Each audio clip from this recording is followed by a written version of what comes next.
કે જે સતત કોન્ફિડન્સમાં દેખાય છે, અખિલેશ યાદવની જે નેતૃત્વમાં સમાજવાદી પાર્ટીએ પરફોર્મન્સ આપ્યું છે એ પણ ખૂબ સારું છે। 33 બેઠકો, કોંગ્રેસને અહીં 8 બેઠકો, આરએલડી સાથેનું ગઠબંધન પણ ક્યાંક ભાજપને ફળ્યું હોય તેવું દેખાયું નથી અને 2 બેઠકો આરએલડીને મળી રહી છે, જ્યારે કે અન્ય જે પક્ષ છે તેને 1 મળી રહ્યું છે। આ ઉત્તર ગુજરાતનું અત્યારનું આ દ્રશ્ય જોવા મળી રહ્યું છે।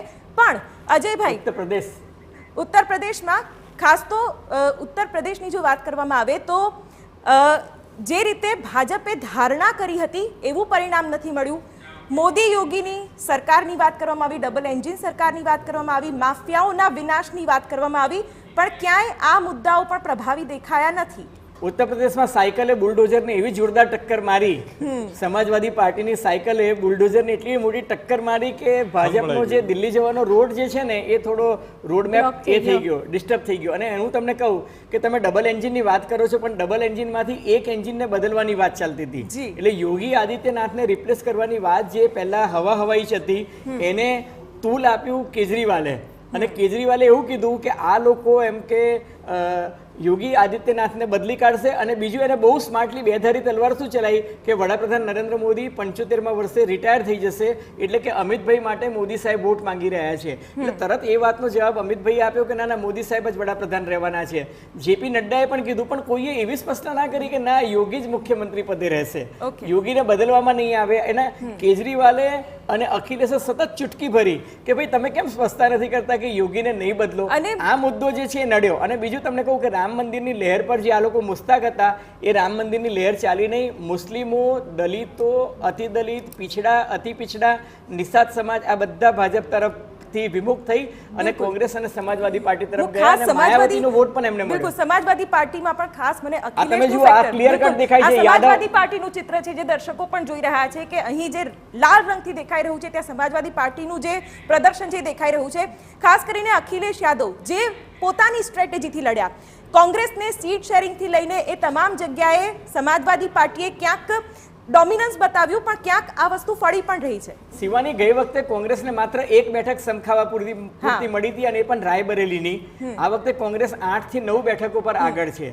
સમાજવાદી પાર્ટી કે જેને ગઈ વખતે માત્ર આવી જાવ અહીંયાથી બતાવશો તો વધારે દર્શકોને સારી રીતે રહેશે। અને ખાસ તો જે સતત અખિલેશ યાદવ અને રાહુલ ગાંધીની કમ્પેર પણ થતી રહી, એ પણ હું તમને કહું આ જે એરિયા છે ને, આ એરિયા આ જે લાલમાં દેખાય છે ને આ બધો એરિયા જે છે મુસ્લિમ અને યાદવ ના એના વાળો એરિયા છે। પણ અખિલેશે આ વખતે શું કર્યું કે મુસ્લિમ અને યાદવ ઉપરાંત કુર્મી સમાજને, દલિત સમાજને, પિછડા વર્ગને, નિષાદ સમાજને પણ ટિકિટો આપી। અને કોંગ્રેસ પાર્ટીની જે વોટ બેંક હતી એ અને સમાજવાદી પાર્ટીની વોટ બેંક જે છે સંગઠિત થઈ અને એ લોકોએ હંમેશા એક જ વાત કરી, સંવિધાન બદલ ડાલેંગે।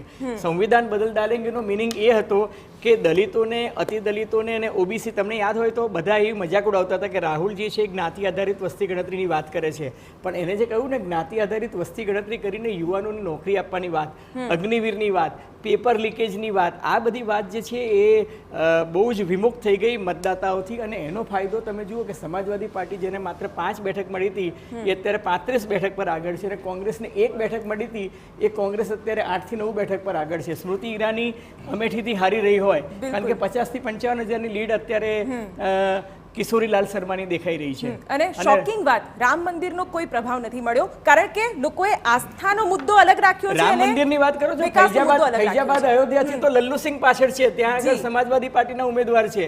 લખીમપુર ખેરીથી ભાજપ હારી રહ્યું છે, અને બીજું કે બ્રિજભૂષણ વાડી જે બેઠક છે ત્યાંથી એમના સુપુત્ર પાછળ છે। એટલે અત્યારે ટ્રેન્ડ છે ઉત્તર પ્રદેશમાં બહુ ડિસ્ટર્બિંગ છે। એનો અર્થ એ કે ક્ષત્રિય, ઇવન અનુપ્રિયા પટેલ જે છે એ પોતાની સીટ પર પાછળ ચાલી રહી છે। અને આરએલડી પણ કેટલું પ્રભાવી નથી રહ્યું, જેને તમે જુઓ કે મોદી સાહેબે ચૌધરી ચરણસિંહને ભારત રત્ન જાટ મતો, પણ જાટ મતો આવ્યા નહીં। હેમા માલિની પણ કઈ બહુ સારી લીડથી આગળ નથી, એટલે ત્યાં પણ ઉલટફેર થઈ શકે।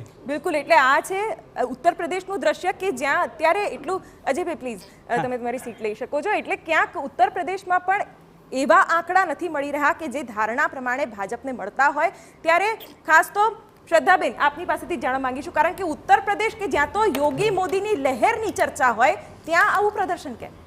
ડેફિનેટલી ઉત્તર પ્રદેશથી ભારતીય જનતા પાર્ટીને ખૂબ જ મોટી આશા છે, કારણ કે ઉત્તમ પ્રદેશ બનાવવા માટે મોદી અને યોગીજીની સરકારે ખૂબ સારું કામ કર્યું છે. પરંતુ જે પણ હમણાં થોડી વારમાં જનતા જનાર્દનનો આશીર્વાદ ઉત્તર પ્રદેશ તરફથી આવશે એને પણ સહસ્ર સ્વીકારવામાં આવશે, કારણ કે અત્યારે પણ ઉત્તર પ્રદેશની અંદર અમને ઘણું સારું મળી રહ્યું છે. એવું નથી કે પિક્ચર ખરાબ છે. અને મેં તમને કહ્યું ને કે અમે જે સીટો જીતી રહ્યા છે એનું પણ આંકલન કરીશું કે શા માટે અમે જીત્યા, અને જ્યાં અમે એનું પરફોર્મન્સ સારું નથી થયું એનું પણ આકલન કરીશું. કારણ કે અટલ બિહારી વાજપેયીજી હંમેશા કહ્યું છે કે બીજેપી કા કાર્યકર્તા કભી હારતા નહીં, वो જીતતા યા સીખતા હૈ. અમે જીતી રહ્યા છીએ એ સ્પષ્ટ છે, અને એના પછી જ્યાં અમે અપેક્ષિત નથી આવ્યા ત્યાં અમે શીખવાના છીએ એ પણ એટલું જ સ્પષ્ટ છે. અચ્છા, હિરેનભાઈ, ખાસ તો અહીં પણ તમને કદાચ અહીંયા મોટા ભાઈની ભૂમિકામાં તો ના આવી શક્યું ઉત્તર પ્રદેશમાં કોંગ્રેસ, પણ જે સીટ શેરિંગની ફોર્મ્યુલામાં ક્યાંક કોંગ્રેસ અને સપા વચ્ચે સમાધાન થયું. એકદમ સારી વાત કરી કે મોટા ભાઈની ભૂમિકામાં નહોતા. અમે સ્પષ્ટપણે કહીએ છીએ કે સ્થાનિકમાં જે પાર્ટીઓ છે એને અમે સન્માન આપીએ છીએ. ગઠબંધનની જ વાત છે કે મ્યુચ્યુઅલી તમે નક્કી કરો કે કઈ પાર્ટીમાં તમે શું કરવાનું છે, કઈ સીટ શેરિંગની વાત હોય. જે બે સીટો અમેઠી અને રાયબરેલી જે પરંપરાગત કહેવાતી કોંગ્રેસની સીટો છે એને પણ આગળ કરીને 7 સીટો પર અત્યારે કોંગ્રેસ અત્યારે હાલમાં આગળ છે, જેમાં બારાબંકી કહેવાય 95,000 થી વધુ ના માર્જિનથી અત્યારે આગળ ચાલી રહી છે. સારનપુર છે, સીતાપુર છે, અલ્હાબાદ છે અને એ જ પ્રમાણે અમરોહા છે.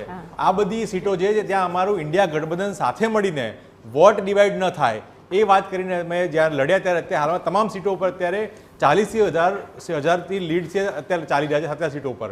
એટલે દર્શાવે છે કે આજે આંકડાઓ